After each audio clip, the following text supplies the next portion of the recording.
Welcome back, guys. Today I'm going to show you how to find and install a game called Brain Test Tricky Puzzles. So first thing first, open App Store, click on the blue icon right here on your home screen. Then make sure that you log in on your Apple ID account.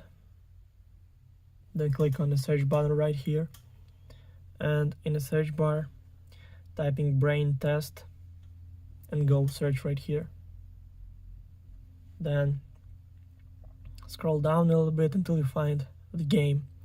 So click on that, then click Get, then Install, then confirm installation through Face ID or Touch ID or using password from your Apple ID account. So now it's all done.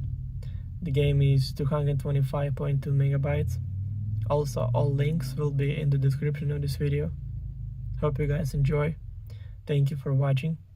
Please like and subscribe for more. Bye.